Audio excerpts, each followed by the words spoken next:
Гриша Ресейдегі ең бай адамдардың бірінің ұлы және соған сай әрекет етеді. Ол ерке өте дөрекі және үнемі басы бәлеге ұрынады. Өйткені оның әрекеттері үшін ешқашан салдар болмайды. Өмірінде еш пайдалы іспен айналыспайды. Күндерін тек көңіл көтеріп, ішіп-жеп әйелдерді пайдаланумен өткізеді. Бір түнде төсектес болудан бас тартқан қызды көлігімен үйіне апарамын деген уәдесінен тайқып, оны шығарып жібергеннен кейін Гришаны полиция жылдамдықты асырып айдағаны үшін тоқтатады. Ол бұрынғыдай капитан Семеновқа пара ұсынуға тырысады. Бірақ Семенов ақшаны қабылдамайды. Гриша әлі де болса салдарларға аллергиясы бардай. Сондықтан ол көлігін жүргізіп кетуге тырысады. Ал Семенов оны тоқтату үшін көліктің алдына тұрады. Гришаны бұл да тоқтатпайды, өйткені оның жанашырлығы мүлде жоқ. Және ол Семенов көліктің капотына жармасып тұрған күйінде айдай береді. Бірнеше минуттан кейін Гришаның әкесі Павел полиция бөлімшесіне келіп, кепіл төлеп, ұлын босатып алады. Ұлы түрмеде де ерке болып, өзіне қызмет көрсетуді талап етеді. Бастық Павелге соңғы бірнеше айда Гришаның жасаған бүкіл қирауларын еске салады, аяқтаны қиратып. Енді міне бір полицейді ауыр жарақатпен ауруханаға түсірді. Ұлы мүлде бақылаудан шығып кеткен. Енді Павел шындап бірдеңе істеуі керек. Кепіл төленгеннен кейін Павел Гришаны тәртібі үшін сөгіп, оны қаржылай қолдаудан айырам деп қорқытады. Бірақ Гриша мән бермейді. Өйткені әкесінің сөзі көп, ісі аз екенін біледі. Қатты күйзеліп, Павел көңіл жұбату үшін көңілдесі тележүргізуші Анастасияға барады. Ол енді ұлын не істеу керек екенін білмейді. Тіпті оны әскерге де жібере алмайды, өйткені бұрын оны әскерден алып қалған. Сол кезде Анастасияға бір идея келеді. Ол бұрын бірге жұмыс істеген бір адамды біледі. Ол қорқынышты фильмдермен айналысқан. Оның әдістері қалыптан тыс, бірақ өте тиімді. Павел онымен кездесуге келіседі. Олар Лев Арнольдовичті зәресі ұшатын үйінде асылып тұрғандай кейіп те тауып алады, бірақ бұл жалған.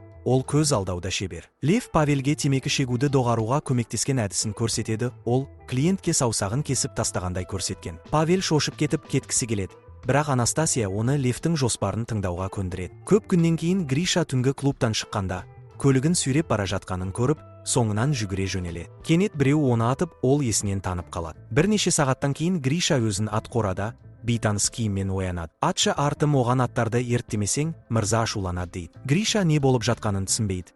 Әсіресе оны Маколаш қожалығының бригадирі сүйреп шығар. Оған айқайлап тепкілегенде. Сол сәтте жер иесі Дмитрий Тимофеев пен ұлы Алексей Тимофеев келіп, қамшымен бұйрық береді. Дмитрий бұйрыққа бағынбағаны үшін Гришаны бір рет қамшымен тартып жібереді. Дмитрий оған атты тез арада әзірле дейді.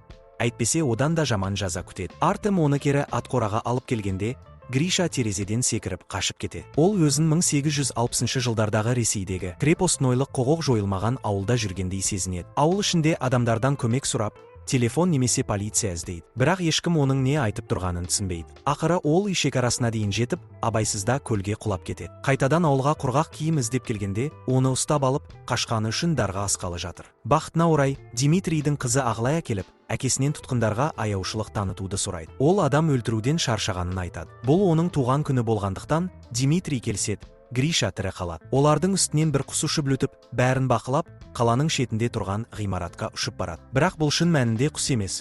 Құс кейпіндегі дрон, өйткені бұл ешқандай уақыт саяхаты емес. Бұл Гришаға тәртіп пен сабыр үйретуге арналған жоспар. Павелдің ақшасы мұндай қымбат өндірісті жүзеге асыруға мүмкіндік береді. Жобаны Лев басқарады. Оған тележүргізуші ретіндегі тәжірибесі бар Анастасия көмектеседі. Ауылда жасырын камералар көп, тіпті ағаштардың ішінде де. Қажет болса, Гришаны иықтататын мерген әрдайым дайын тұрады. Ұлын шынымен қамшымен ұрғанын көргеннен кейін Павел өз әрекетіне күмәндана бастайды. Бірақ Лев мұның бәрі Гриша үшін деп оны сендіреді. Лев пен Анастасияның арасында бір кикілжің бар екенін байқап, Павел олардың арасындағы қатынасқа қызығады. Сонда Лев Анастасияның қорқынышты фильмде бірге жұмыс істедік дегені шын мәнінде олар бұрын ерлі зайыпты болғанын білдіреді. Гриша атқорада жалғыз қалып, уақытпен саяхаттап кеткеніне сеніп, ішкі күйзеліске түседі. Ал бұл кезде актерлер келесі көрініске арналған сценарийлерін алады. Режиссер барлығына ережелерді еске салады. Әйелдер аяқтарын қырмайды, ерлер де беттерін қырмайды. Және лифчик, іш киім, сырға,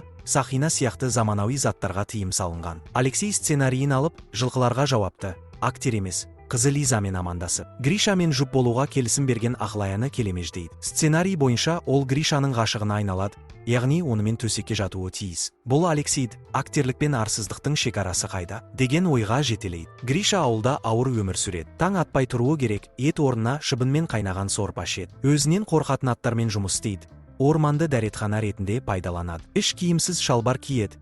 Және әрбір дөрекі әрекеті үшін қамшымен жазаланады. Бір түстен кейін, жұмыс кезінде демалып жатқанда, Гриша Аглаяның жылағанын естиді. Ол әкесі өзін кәрі бай адамға тұрмысқа бергісі келетінін айтып, жылап тұрады. Бірақ Гриша жанашырлық білдірмей, бұл жақсы идея дейді. Өйткені әлгі адам кәрі болғандықтан тезірек өледі, ал Аглая оның байлығын алады. Бірнеше күннен кейін Гриша бір тауық ұрлап, артымнан сорпа жасауға құралдар сұрайды. Сорпаны өзі ішіп алып, көп еңбекті артым істегеніне қарамастан, онымен бөліспейді. Тауықтың ұрланғаны белгілі болған соң, кінәліні мойындатпаса, кінәсіз біреуді қамшымен жазалайтынын айтады. Тағы да Гриша адамгершілік танытпай, Артымның қалай жазаланғанын үнсіз қарап тұрады. Кейін Артым Гришаға кездесіп, арқасындағы жара іздерін көрсетеді. Оларды грим бөлімі жасаған. Гриша әлі де мән бермейді. Сол кезде Артымға неге бұлай ойлайтынын түсіндіріп жатқанда, Гриша Лизаның аттан секіріп түскенін байқайды. Оның етегі ілініп қалғанда, заманауи іш киім киіп алғаны байқалады. Бұл оның жағдайы үшін маңызды болуы мүмкін. Сондықтан Гриша Лизаның соңынан жүгіріп барып, оның іш киімін тағы бір рет көру үшін оны жерге лақтырады. Бақытына орай, басқа ауыл тұрғындары араласып, оны Лизадан ажыратып алады, ал Лиза қашып үлгереді. Гришаның өзгермей жатқанын көрген Павел бүкіл операцияны тоқтатқысы келеді. Бірақ олардың талқысы күтпеген жаңалықпен үзіледі. Гриша Лизаны тауып, кешірім сұрамақшы екен. Ауыл актерлері бастапқыда оған жауап бермейді, өйткені ол Лизаны мүлде танымайтын болуы керек еді. Бірақ Лев бұл мүмкіндікті оң өзгерістерге жол ашуға болады деп шешіп, актерлерге оның қайда тұратынын айтуға бұйырады. Гриша Лизадан кешірім сұрайды. Лиза өзімен бірге ағаш таяқ алып келеді. Егер ол тағы да бір нәрсе істесе, сонымен ұрып тастау үшін. Ол кешірімді қабылдайды, бірақ біраз уақыт оған сақтықпен қарайтынын ескертеді. Бірнеше күннен кейін Иван Купала мейрамы тойланады. Бұл түн сиқырлы түн болып саналады. Аңыз бойынша, сол түні кіммен бірге болсаң, өмір бойы сонымен бірге боласың. Тойда Гриша ауыл музыканттарына ламбатаны қалай ойнауды үйретіп, ауылдықтарды конга сызығына қосады. Сол сәтте Аглая оған келіп, бай кісіге тұрмысқа шығу жайлы шешімнің тым ауыр екенін айтып, түнде көлге батып кететінін ескертеді. Бірақ оны тоқтатудың орнына Гриша Лизаны іздеп табады. Себебі ол өзін жалғыз сезінеді. Лиза оның уақыт саяхатшысы екеніне сенеді, және оған болашақтағы технологиялар туралы айтқанын қызығушылықпен тыңдайды. Сол сәтте Артым келіп, Аглаяны көл маңында көргенін айтады. Гриша енді ғана бәрін түсініп, оны құтқаруға жүгіреді. Ол Аглаяны ауылға қайта алып келеді. Бірақ Аглая оған көңіл білдіргенде, Гриша оны сыпайы түрде қабылдамай, Лизаны іздеуге аттанады. Ол оны мерекеде таба алмай, үйіне барады. Бұл кезде сахна сыртындағы адамдар тез жасырынуға тырысады. Гриша Лизамен түнді бірге өткізіп, аңыздың шын болуын қалайды. Бірақ Лиза мұндай ұсынысты қабылдамай, есікті жауып тастайды. Келесі күні Лев Лизаны Гришаның жаңа ғашығы рөліне бекітеді. Енді ол да актриса. Ол Гришаны әлі де жақтыра қоймайды. Сүйісуге де, жақындасуға да қарсы. Бірақ оның жақсы адамға айналуына көмектескісі келеді. Бұл Алексейді ренжітеді, өйткені ол Лизамен қарым-қатынаста. Алексей бір күні ішіп алып, ауыл ортасында шу шығарып, жергілікті шерифке қол көтереді. Бірақ бұл Гришаға қызықты түн болған сияқты көрініп, ол қызғана бастайды. Алайда оның көзқарасы өзгереді, себебі Дмитрий оған Алексейдің орнына жаза тартуды ұсынады. Ол үшін еркіндікпен жақсы тамақ уәде етеді. Гриша келіседі, және бұл жолы тамақты Артыммен бөлісуді ұмытпайды. Сол арада Анастасия мен Лев қайта жақындай бастайды. Павел бұған алаңдап, олар қайта қосылып кетеме деп уайымдайды. Бірақ Лев оған бұл күлкілі екенін, өйткені Анастасия шын мәнінде Павелді жақсы көретінін айтады. Бұл Павел үшін шок болады. Гриша 24 түре алады. Павел мұны экраннан көре алмай, бөлмеден шығып кетеді. Анастасия оған бұл әдістің тиімді екенін дәлелдейді. Дәл осы Левтің саусақ кесу трюгі оған темекіні тастауға көмектескен. Жаза аяқталған соң, Гриша өз еркіндігін беретін құжаттарды сұрау үшін Дмитрийдің үйіне барады. Бірақ үйде Алексей ғана болады, және ол Гришаны жерге итеріп, тепкілеп, нағыз ақымақсың, саған еркіндік береміз деп сенгеніңе деп күледі. Гриша жұдырығын түйіп, қарсылық көрсетуге дайындалады, бірақ өз-өзін ұстап, үнсіз кетіп қалады. Бұл Левтің көңілінен шықпайды. Осыдан кейін Гриша бұрынғыдай ат қорада жұмыс істей береді. Бірақ Лизамен көбірек уақыт өткізіп, оған ғашық бола бастайды. Бір күні олар серуендеп жүргенде, аспанда оғаш ұшып жүрген құсты көреді. Бұл басқаруынан шыққан дрон еді. Өндіріс тобы снайперді дайын ұстап, қажет болса дронды атып түсіруге дайындалады.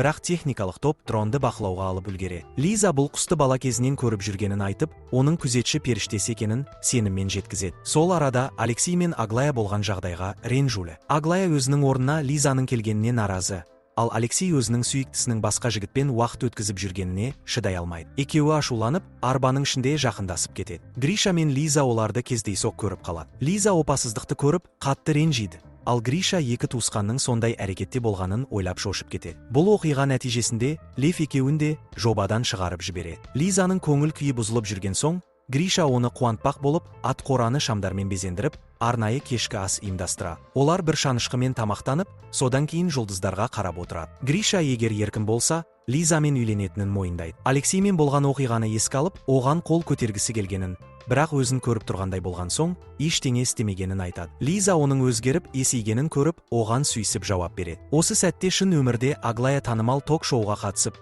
Гришаның ұрланып, азапқа салынып жатқанын бүкіл елге жария етеді. Полиция тексеру бастайтынын хабарлайды. Мұны көрген Павел үрейленіп, жобаны бір жола тоқтатқысы келеді. Бірақ Лев әлі де үміт бар екенін айтып, Гришаға нағыз ерлікке толы сахна ұйымдастыруға уәде береді. Гриша әлі де анахронизмдерді байқамайтын ақымақ болғандықтан, продюсерлер оған нағыз ерлік жасатуға шешім қабылдайды.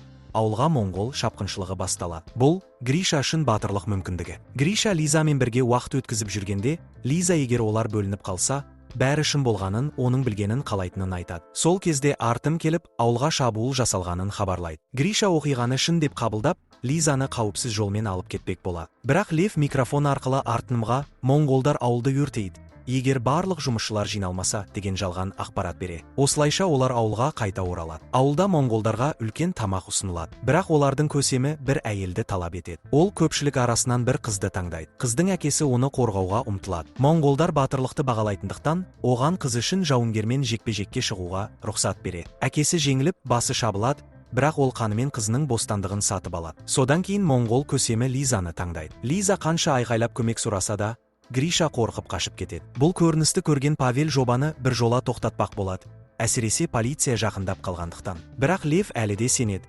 Гриша соңында дұрыс әрекет етеді деп үміттенеді. Сол сәтте аспаннан дрон ұшып өтеді. Гриша оны Лизаның күзетші періштесі деп қабылдап, батыл шешім қабылдайды. Ол атқа мініп, Лизаның бұрынғы шеге қаққан таяғын алып, ауылға қайта шабады. Ол моңғолдарды ұрып соғып, Лизаны құтқарып, оны атына отырғызып, ауылдан алып қашады. Олар кеткен бойда полиция келіп жетеді. Бірақ Гриша жоқ болғандықтан, Павел, Анастасия және Лев оларға «Біз жай ғана фильм түсіріп жатырмыз» деп, бәрін сәтті жасырып шығады. Полицейлер шынымен сеніп, ешкімді тұтқындамай кетіп қалады. Ал Гриша мен Лиза ауыл шекарасынан өтіп, бір жанармай бекетіне жетеді. Гриша бәріне аң-таң. Лиза оған бәрін түсіндіруге дайындалады. Бірақ дәл сол сәтте снайпер оны атып, есінен тандырады. Гриша ауруханада есін жиып, Павел оны 3 ай бойы комада болғансың деп сендіреді. Гриша ауыл мен Лиза туралы сұрағанда, Павел ештеңе білмегендей кейіп танытады. Гриша бұрынғы өміріне оралғысы келеді. Бірақ ол енді бұрынғыдай ләззат әкелмейді. Ол өзінің көлігін бұрын қорлаған капитан Семрынға сыйлап кешірім сұрайды. Бір кеште клубта Алексей мен Аглаяны көреді. Ол оларға Лиза туралы сұрайды. Бірақ олар танымайтын сияқты болады. Гриша ренжіп кетіп бара жатқанда, олар аяушылық танытып, Лизаның қайда екенін айтып береді. Келесі күні олар Гришаны түсірілім кезінде жалға алынған жылқы фермасына апарады. Лиза сол жерде жұмыс істейді. Гриша оны көріп, бәрінің шын болғанын сұрайды. Лиза растайды. Олар сүйісіп, жаңа қарым-қатынасты бастайды. Біраз уақыт өткен соң, Гриша Лизаны әкесінің Анастасиямен үйлену тойына ертіп барады. Сол жерде ол әкесіне шынайы алғыс білдіреді, осы жынды жоба оны жақсы адамға айналдырғанын түсінгені үшін. Содан кейін жаңа бай балалар тәртіпсіздік көрсеткен кезде, олар да дәл сол ауылға тәрбиелеуге жіберіледі. Ал Гриша енді осы процесте оларға көмектесетін маңызды адамға айналады. Соңы